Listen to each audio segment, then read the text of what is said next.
Good day everyone. Good day ma'am. I am Grisones Jihan. The topic of Government Accounting System, GAST. Principles of Recording, Analyzing, and Interpreting Financial Report. Introduction. Government Accounting System, GAST, is used to manage the report financial transaction. The second is definition of GAST. GAST refers to the principles, rules, and procedure used by government agency to record, analyze, and interpreting financial transaction. This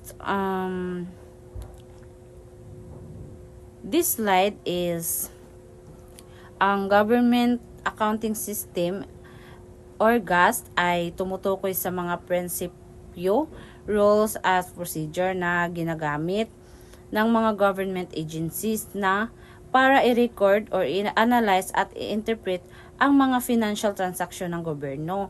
Tinitiyak nito na ang lahat ng public funds mula sa koleksyon ng buhis hanggang sa paggastos sa proyekto at serbisyo ay maayos na mamonitor. Hindi tulad ng private accounting na profit ang focus. Ang GAST ay nakatuon sa public service at kapakanan ng mamamayan. Importance is first is transparency. Nakikita ng mga mamamayan kung saan napupunta ang buhis nila. Second is accountability. Napapanagot ang mga opisyal sa tamang paggamit ng pondo. Third is prevention of corruption. Nabawasan ang misuse ng funds dahil sa maayos na records. Fourth is better decision making. Nakakatulong ang financial reports sa tamang pagplano ng budget at programs. Fifth is public trust. Tumataas ang tiwala ng tao sa gobyerno kapag malinaw ang paggamit ng pera.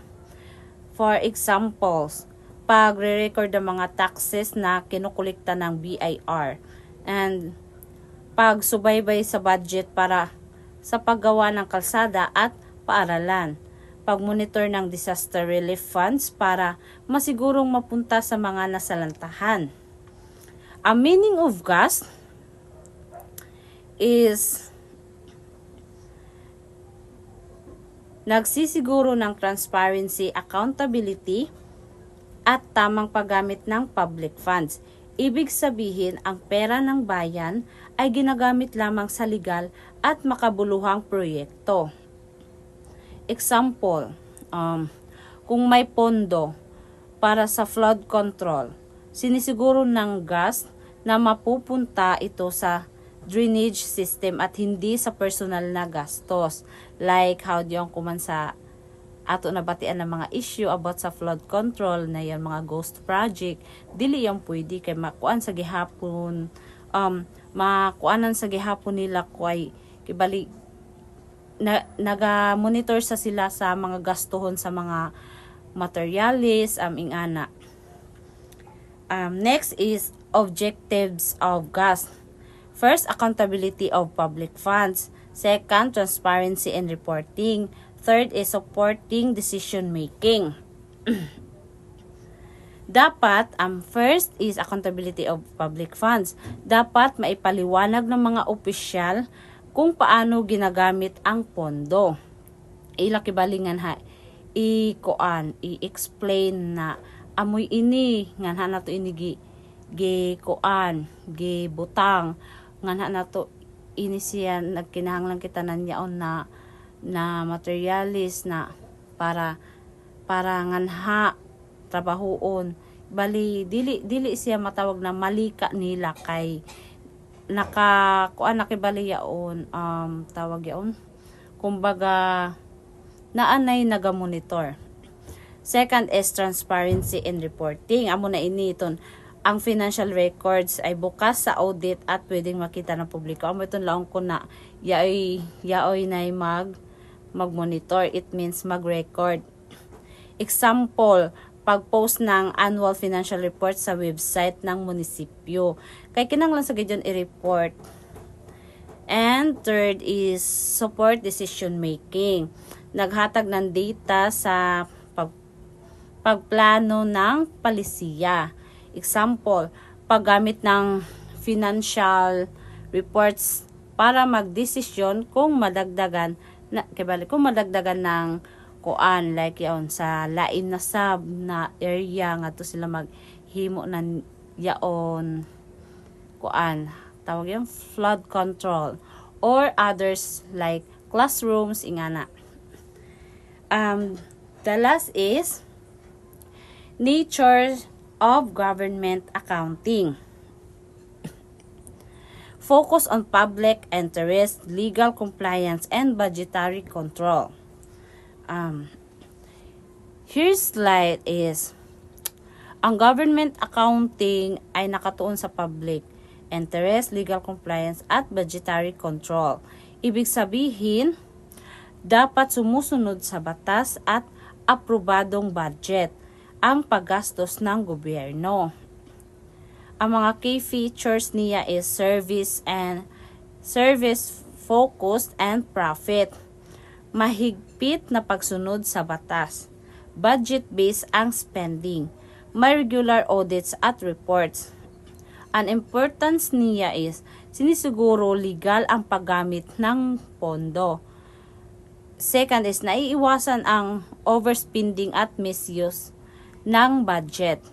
Third is nakakatulong sa pag-abot ng development goals ng bansa at LGU. Fourth, pinapalakas ang financial discipline ng mga ahensya. And here's the examples. Hindi pwedeng gumastos ang isang ahensya lampas sa approved budget. Dili sila basta-basta mo gasto.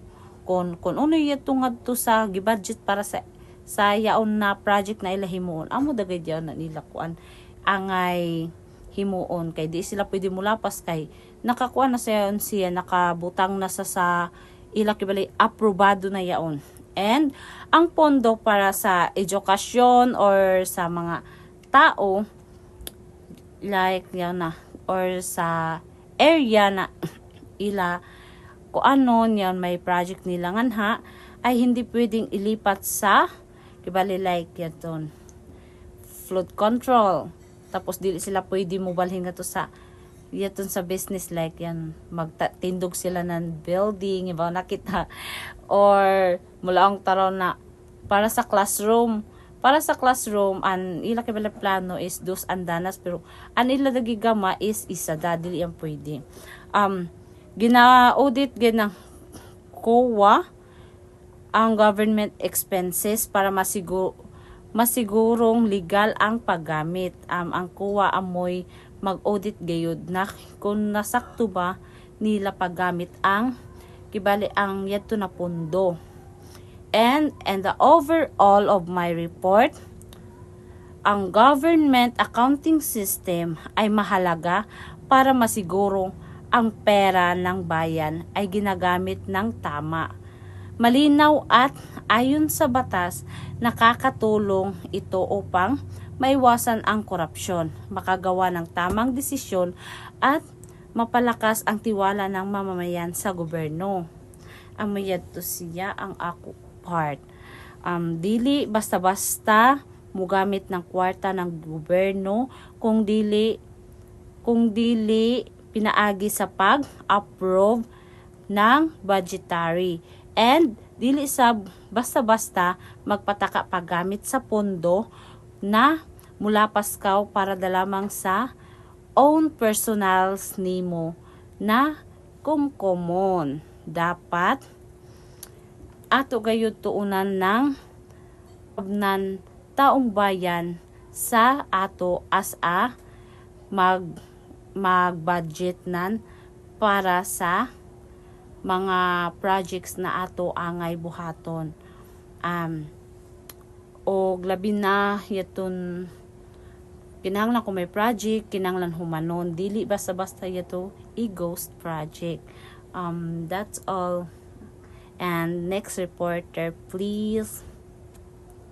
Good evening everyone, especially to our instructor, Mrs. Karen M. Casanya. I am Maris Colo. I'm the group for reporters. So my assigned topic is all about principle recording, what is principle of analyzing, and principle of interpreting.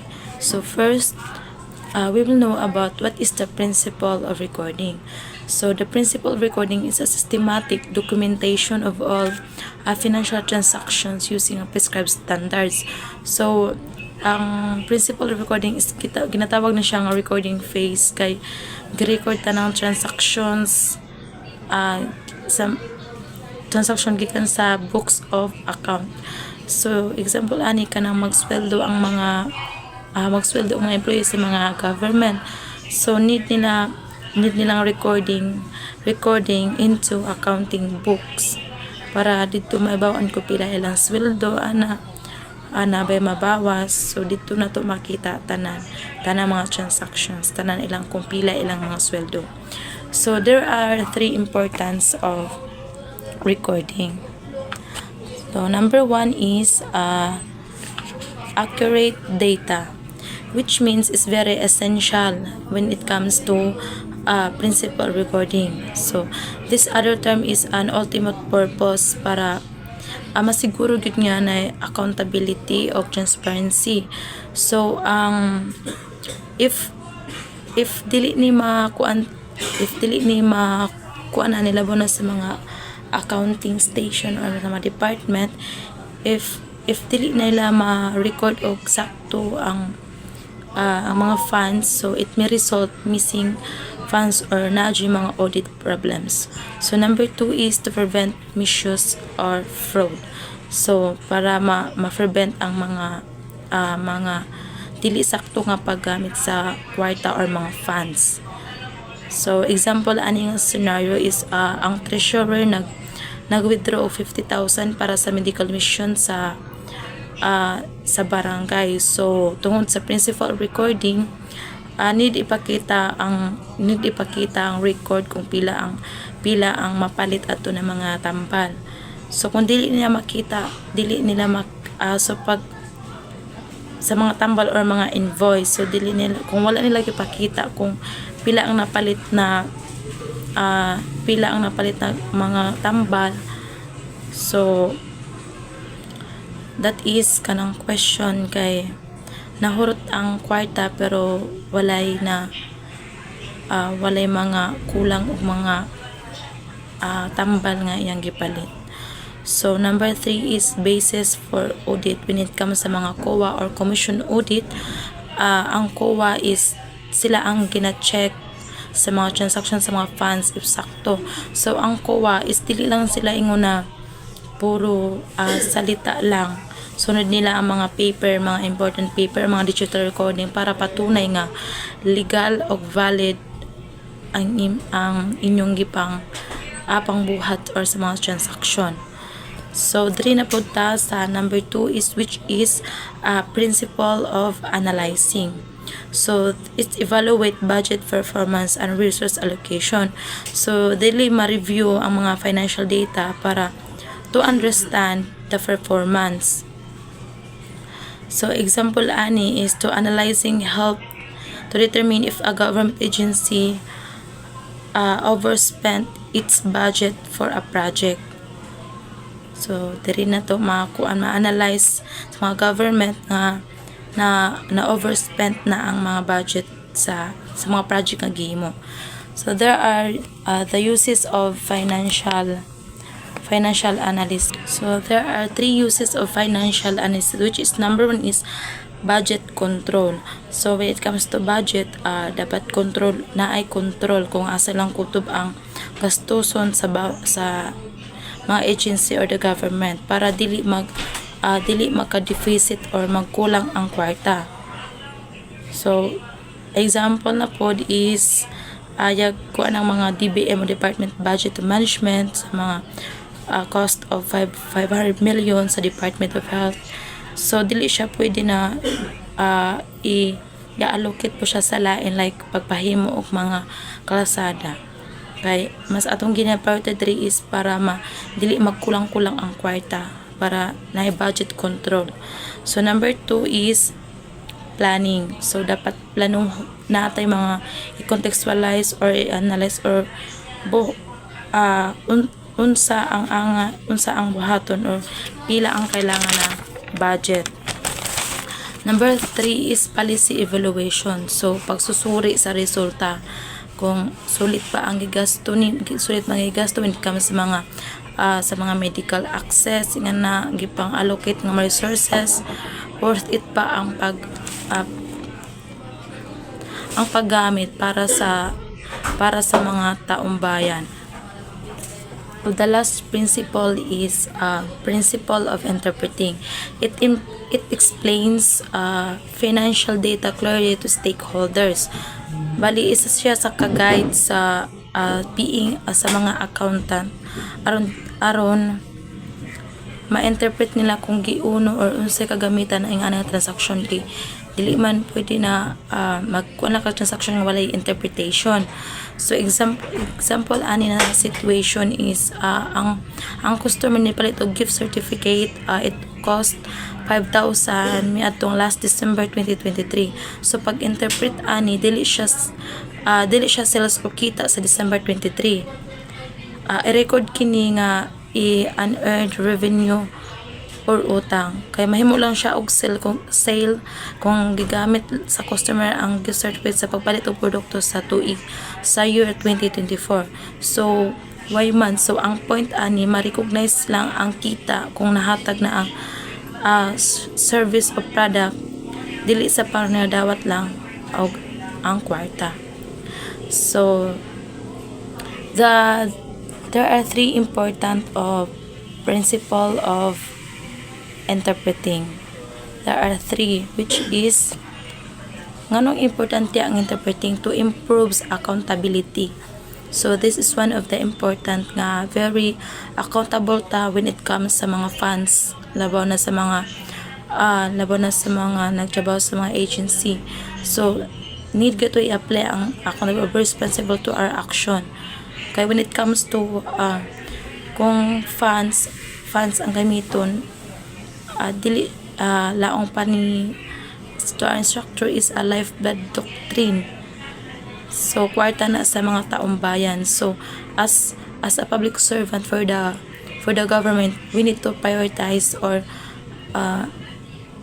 we dapat responsible to our actions. So number 2, to enhance transparency. So it's very important na being a public servant is transparent ka kung sa imong gipang himo nga project, especially sa mga government nga na sila na mga funds kang gi-allocate ang mga resources. So dapat transparent ka kung pila ang kwarta na bilin, pila ang nagasto. So dira na makita nga transparency. Then the last is build public trust. So the more na transparent ka, so ang mga taong bayan is mo trust or kasaligan ka. So that's all in my part, ma'am. Thank you. Everyone, I am John Estrada. Today I will discuss the importance of interpreting financial reports and the role of the government accounting systems, also known as GAS in public administration.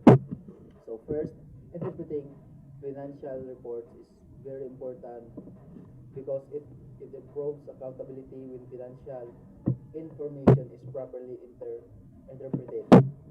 Government officials can explain how public funds are used. This ensures that they are responsible for their financial decisions and actions. Second, interpreting financial reports enhances transparency. Transparency means that financial information is open, clear, and accessible to the public. This allows citizens to see where government funds are coming from and how they are spent. Third, it builds public trust when people know that government financial records are accurate, clear, and properly interpreted. They feel more confident that funds are handled honestly and responsibly. Now, let us discuss financial reporting in the government accounting system. Financial reporting in GAS includes important financial information such as revenues, expenditures, assets, liabilities, and funds. Balances, refer to the money received by the government, while expenditures refer to the money spent. Assets are the resource owned by the government, and liabilities are the obligation or debts. Funds balance represents the remaining financial resources available. So the government accounting system plays an important role in public administration. It supports effective governance by providing accurate and reliable financial information. This helps government leaders make informed decisions. It also promotes responsible financial management by ensuring that public funds are used properly and efficiently. In conclusion, the government accounting system is very important in managing public funds by recording, analyzing, and interpreting financial reports. It promotes transparency, accountability, and responsible use of government resources. This helps ensure good governance and strengthens public trust in the government.